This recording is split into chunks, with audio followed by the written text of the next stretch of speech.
Alors, pour rédiger ou envoyer des mails, rendez-vous sur votre boîte mail. Qu'il s'agisse de Gmail ou d'Outlook, la procédure est relativement la même. Recherchez l'option Nouveau message ou Rédiger, généralement située à gauche de l'écran. En cliquant dessus, une nouvelle fenêtre s'ouvrira vous permettant de commencer à rédiger votre mail. Le premier champ que vous verrez est A. Ici, vous devrez entrer l'adresse mail du destinataire de votre message. Assurez-vous de bien vérifier l'adresse pour éviter tout envoi erroné. Le second champ que nous allons voir est CC, pour copie carbone. Il s'agit d'un champ permettant d'envoyer le mail à plusieurs destinataires différents. Là, par ici, exemple2@gmail.com, je peux rajouter autant d'adresses que je veux. Le seul souci étant que les autres destinataires verront mes adresses mail de ceux étant mis dans CC, copie carbone. Afin de remédier à cela, il existe un troisième champ qui s'appelle CCI pour copie carbone invisible. Celui-ci vous permettra d'envoyer des mails à plusieurs destinataires sans que ceux-ci ne voient les adresses mail des autres. Ce qui peut être utile lorsque vous devez par exemple contacter plusieurs clients différents et que vous ne voulez pas que les informations personnelles des uns aillent chez les autres. Juste en dessous, vous trouverez le champ Objet. C'est une courte ligne de texte qui donne un aperçu du contenu de votre email. Il est crucial de rédiger un sujet clair et précis qui permet à votre destinataire de comprendre rapidement de quoi il s'agit. Ensuite vient la partie la plus importante, le corps de l'email. C'est ici que vous rédigez le message que vous voulez envoyer. Essayez de rester concis, clair et professionnel. N'oubliez pas de vous relire avant d'envoyer pour éviter les fautes de frappe ou les erreurs grammaticales.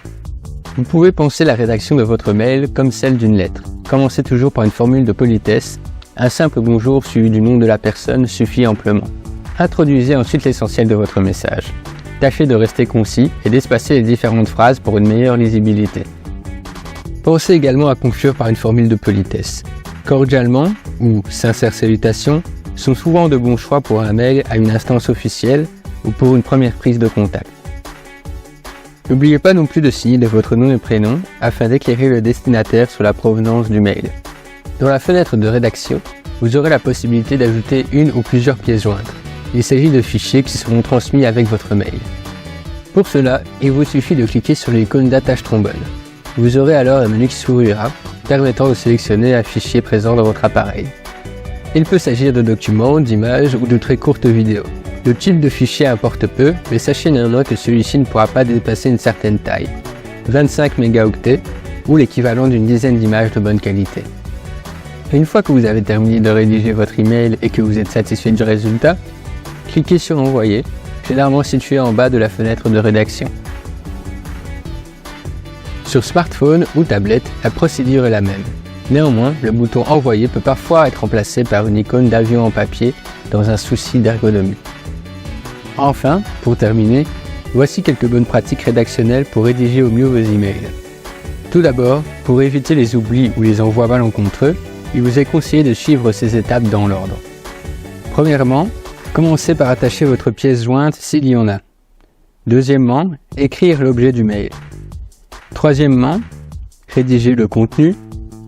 Et enfin, quatrièmement, ajouter l'adresse mail du ou des destinataires. En suivant cet ordre, vous vous assurez que le mail ne s'envoie pas sans l'oubli de la pièce jointe, de l'objet ou du contenu.